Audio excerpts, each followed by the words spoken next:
नमस्कार दर्शक श्रोते हो, तुम्ही पाहत आहात तुमचं लाडकं यूट्यूब चॅनल सर्वदर्शन. आणि सर्वदर्शनवर मी तुमचं निवेदक कमलाकर सावंत. मंडळी, आपल्या आवडत्या अशा सर्वदर्शन यूट्यूब चॅनलवर आपण दैनंदिन सर्व दर्शक श्रोत्यांची चर्चा करत असतो. अर्थात ते आपल्याला संदेश करतात, काही जण फोन करतात आणि मग आपण त्यांचा विचार समजून घेतो आणि त्यावर चर्चा होत असते आणि त्याचं नाव आहे चर्चा तुमची आमची. आज सकाळी चर्चा तुमची आमची या सदरामध्ये महेश देशपांडे यांनी प्रश्न विचारला. ते असं म्हणाले की आजकाल धडच्या माणसालासुद्धा जीवनामध्ये प्रगती करायला आणि अधिक मोठं व्हायला खूप अडचणी येत आहेत. आणि मग एखादं जर अपंग मुलगी असेल तर तिच्या जीवनात तर किती अडथळे येत असतील.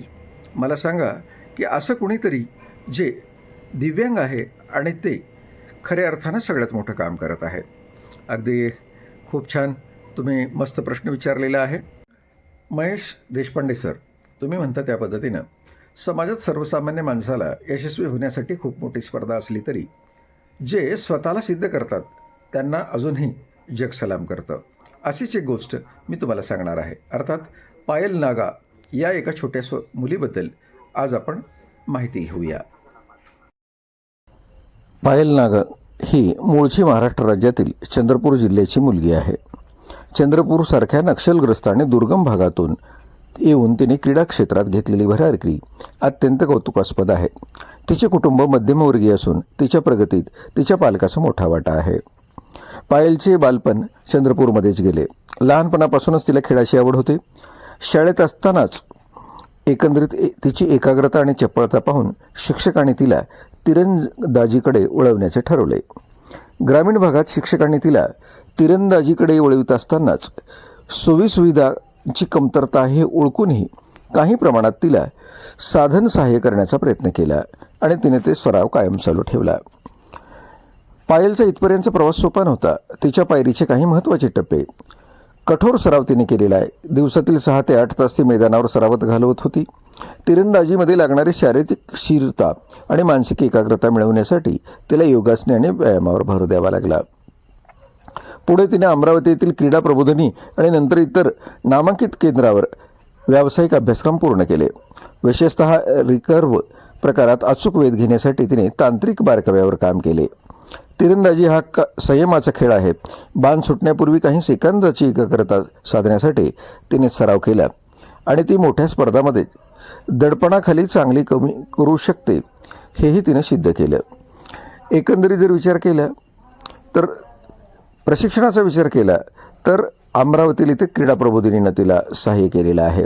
शिवाय त्यानंतर तिला मानसिक बळ जे मिळालं, तिरंदाजी हा संयमाचा खेळ, पण बाण सुटण्यापूर्वी काही सेकंदाची एकाग्रता साधण्यासाठी तिने विशेष सराव केला होता, ज्यामुळे ती इतर मोठ्या स्पर्धांमध्ये सुद्धा यशस्वी झाली. खरं तर याहीपेक्षा तिचं खेळ आणि तिच्याबद्दलची माहिती अत्यंत महत्त्वपूर्ण आहे. बघा, एका दृष्टीने विचार केला तर ती फक्त 5 वर्षाची एक छोटी मुलगी होती आणि एका भीषण अपघाताने तिचं संपूर्ण आयुष्य क्षणात बदलून गेलं होतं. 11,000 व्होल्टच्या विजेच्या धक्क्याने पायल नागचे दोन्ही हात आणि पाय हिरावून घेतले होते. बघा, आतापर्यंतची गोष्ट वेगळी होती.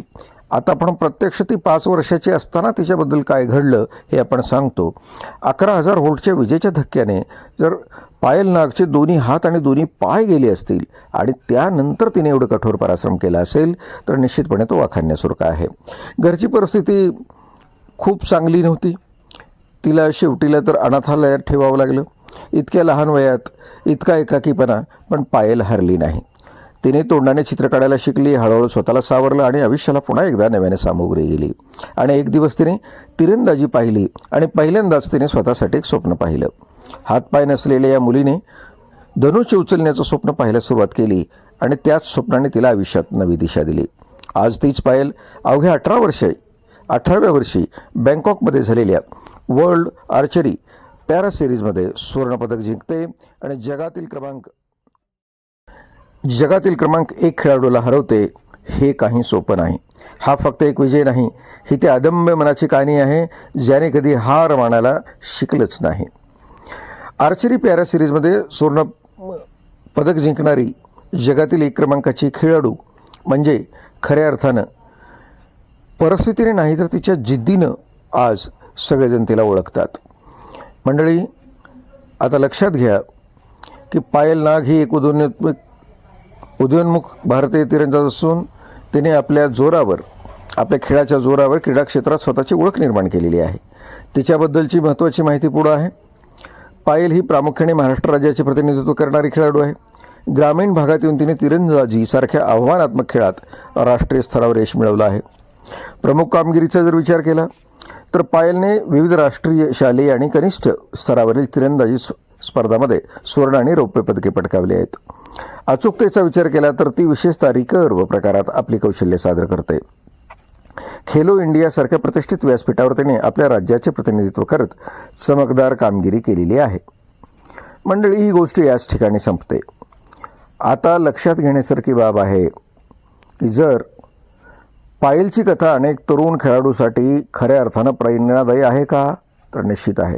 निव्वळ ती खेळाडूसाठी आहे का? नाही, सर्वसामान्य माणसालाही. कारण तुमच्या जगण्याला अर्थ येतो तो तुमचे 2 पाय, तुमचे 2 हात, तुमचे डोळे त्यासोबतच तुम्हाला विचार करण्याची शक्ती असताना. मंडळी, ज्या बालिकेचे वयाच्या 5व्या वर्षी दोन्ही हात दोन्ही पाय गेले, तिने जिद्द सोडली नाही आणि कुठल्याही सोयीसुविधा नसताना, आर्थिक अडचण असताना केवळ आपल्या जिद्दीच्या जोरावर आंतरराष्ट्रीय मानकाच्या सरावापर्यंत मजल मारली आहे. तिला तिच्या प्रशिक्षकाचे आणि पालकाचे मोलाचे खऱ्या अर्थानं मार्गदर्शन लाभलेले आहे. अजूनही भविष्यकाळामध्ये ती आपल्या भारताचं नाव निश्चितपणे मोठं करणार आहे. मग मंडळी, ही गोष्ट इथं संपत असताना मला विनंती आहे तुम्हाला करायची की जिला 2 हात आणि 2 पाय नाही, तीसुद्धा आपल्या गावाचं, आपल्या राज्याचं आणि आपल्या देशाचं नाव जगावर कोरते. मग आपण काय करणार? आजच निर्णय घ्या. तुम्ही तुमच्या निवडलेल्या क्षेत्रामध्ये तुम्हीसुद्धा एक चमकदार कामगिरी करणारे खऱ्या अर्थानं भारतीय आहेत. तुम्हाला कोणत्या गोष्टीत रस आहे आणि कोणत्या अडचणी वाटतात या कृपया संदेश बॉक्समध्ये द्या. आपण त्यावर वेगळा विचार करूयात. आणि हो, एक छोटीशी विनंती आहे. अद्यापपर्यंत जर आपण सर्वदर्शन यूट्यूब चॅनलला सबस्क्राईब केले नसेल तर आत्ताच सबस्क्राईब करा. आवडलेल्या सगळ्या व्हिडिओंना लाईक करा आणि शेअरसुद्धा करा. धन्यवाद.